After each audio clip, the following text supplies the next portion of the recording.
নমস্কার। আজকে ভিডিওতে দেখাবো এখন আর 15G আর 15H ফিল আপ করার দরকার নেই।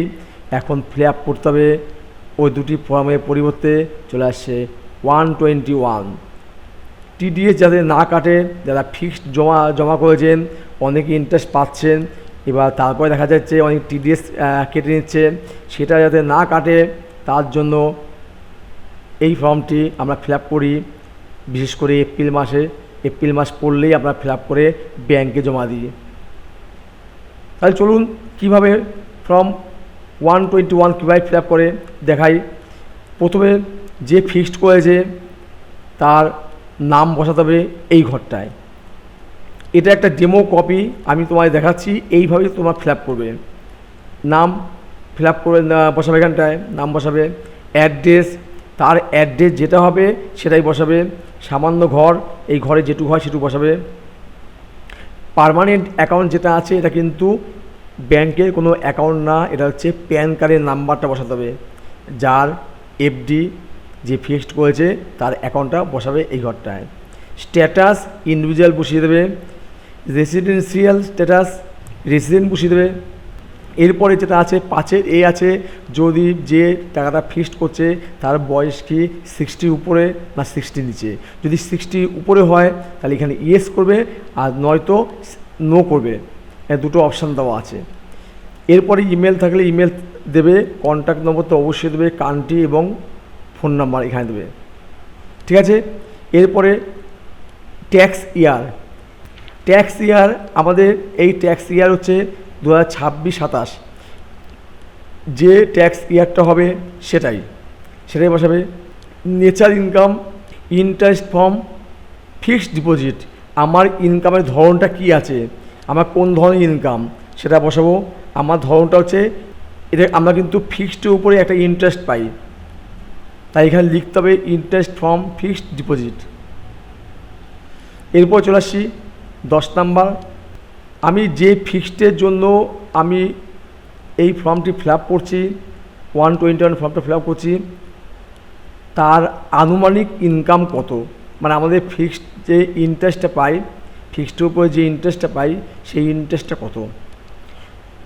যদি এমন হয় আমার ফিক্সড আছে 2, 3, 4 থাকতে পারে একাধিক, তাহলে কিন্তু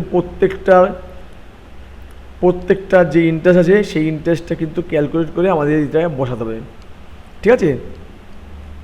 ধরুন আমি একটু এক্সেলে আসি, আমার একটা ফিক্সড আছে 8 লাখ, ঠিক আছে, আর একটা আছে 4 লাখ, টোটাল কত হচ্ছে?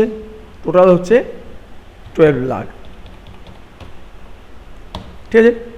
এই যে 12 লাখ যে অ্যামাউন্টটা আছে এটার উপরে আমি যত পার্সেন্ট পাচ্ছি ইন্টারেস্ট সেটা আমাকে কিন্তু বসাতে হবে। কত পাচ্ছি? 8.2%। এরা সিনিয়র সিটিজেন করা আছে, এখন সর্বোচ্চ রেট হচ্ছে 8.2%। তাহলে 12 লাখের উপরে এই ক্যালকুলেশন করে কত হচ্ছে দেখে নিই। কীভাবে করবো? ইকুয়াল দিয়ে এই যে সেলটা আছে এই সেলটা, এখানে 12 লাখটা হয়নি পুরো, এটা মুছে দিই।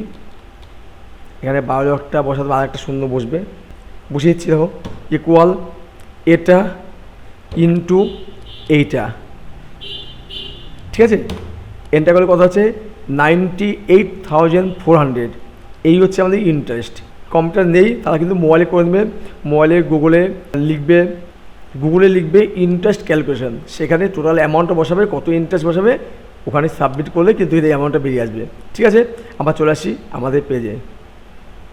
তাহলে এখানে বসানো হয়েছে।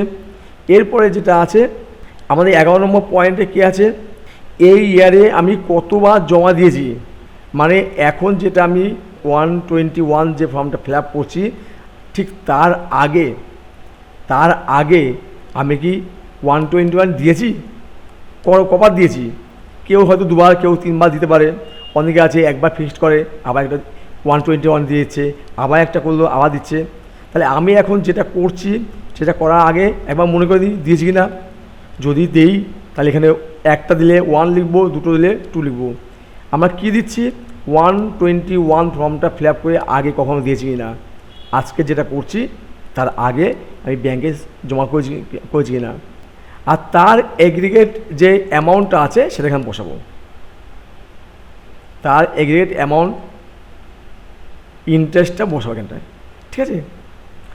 এরপরে কী হবে, 52 নম্বর যেটা আছে, 52 নম্বরটা কী হবে, মানে আমাদের আজকের যে ইন্টারেস্ট, আজকে ইন্টারেস্ট কত আছে 98,400, আজকের ইন্টারেস্ট এবং আগের যে ইন্টারেস্টটা আগে যদি দিয়ে থাকি তার ইন্টারেস্টটা যোগফল করে এখানে বসাবো, ঠিক আছে। যোগফল করে বসাবো 10 and 11 যে নাম্বারটা আছে, এই 10-এর যে এই অ্যামাউন্টটা আর 11-এর যে এই অ্যামাউন্টটা দুটো যোগফল করে এখানে বসাবো, ঠিক আছে। তার মানে 10-এর যে অ্যামাউন্ট থাকবে তার অ্যামাউন্ট, আর যদি এখানে যদি কোনো অ্যামাউন্ট থাকে আজকের আগে যদি জমা করি তার ইন্টারেস্ট থাকে, সেইটা কিন্তু দুটো যোগফল করে এখানে বসবে, ঠিক আছে। এরপরে 13 নম্বর যে ঘরটা আছে সেখানে যেটা বলা আছে যে টোটাল আমাদের ইনকাম কত। টোটাল ইনকাম কী আছে, আমাদের এই ট্যাক্স ইয়ারে টোটাল ইনকাম কত, আমাদের ইন্টারেস্ট যেটা আমরা পাই সেটা, তার সাথে যারা পেনশন পায় বা স্যালারি পায়, যারা পায় সেগুলো যোগ করতে হবে, আর যে না পায় সে শুধু ইন্টারেস্টেই লিখবে। তাহলে আমরা কি করব, আমরা কিন্তু ইন্টারেস্ট প্লাস যদি পেনশন পাই পেনশন, যদি স্যালারি পাই সেটা কিন্তু এখানে লিখব। আর এখানে কিন্তু ব্যাংকে জমা করার সময় এখানে কিন্তু অ্যাকাউন্ট নাম্বারটা অবশ্যই লিখবে। আমি যখন ব্যাংকে জমা করেছিলাম আমার কিন্তু অ্যাকাউন্ট নম্বর লেখা ছিল না, আমার ব্যাংক থেকে বলা হয়েছিল যে অ্যাকাউন্ট নম্বরটা লিখে দিন। কোন অ্যাকাউন্ট নম্বরটা লিখব, যেটা এই যে 98-এর যে অ্যামাউন্টটা আছে, যেটার আমি অ্যাকাউন্ট নম্বর পেয়েছি সেটা কিন্তু আমি এখানে দেবো। এরপরে আমরা চলে আসছি এখানটায় 14 নম্বর ঘর। 14 নম্বর ঘর কী আছে, 14 নম্বর ঘরে যদি আমি ট্যাক্স দিই, ট্যাক্স যদি না দিই তো সমস্যাই নেই, ট্যাক্স দিই, ট্যাক্সের ইয়ারটা লিখতে হবে, অ্যাকনোলেজমেন্ট নাম্বার লিখতে হবে এবং রিটার্ন ইনকাম কত আছে লিখতে হবে। হ্যাঁ, আমি যদি দুটো ঘর ফিল আপ করি 2 বছরটা লিখব। আইটি ফাইলটা একবার চেক করে লেখাই ভালো, ট্যাক্স ইয়ারটা কোন ইয়ার, তার অ্যাকনোলেজমেন্ট নাম্বারটা এবং রিটার্ন ইনকামটা এখানে লিখে দিতে হবে।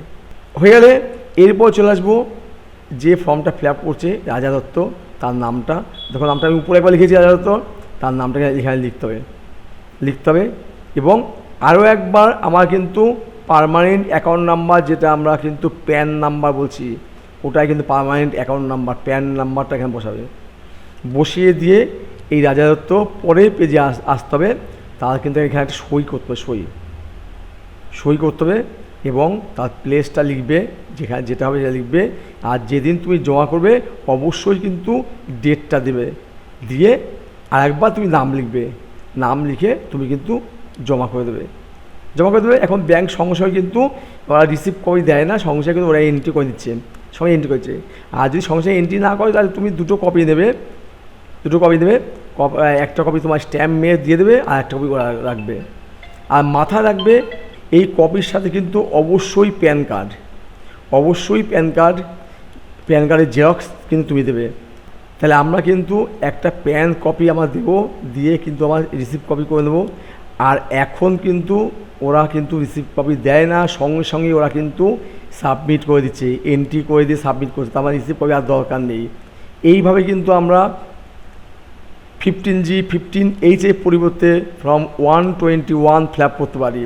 যদি ভিডিওটি তোমরা বুঝতে পারো, ভালো লাগে, তাহলে সাবস্ক্রাইব করবে। ধন্যবাদ।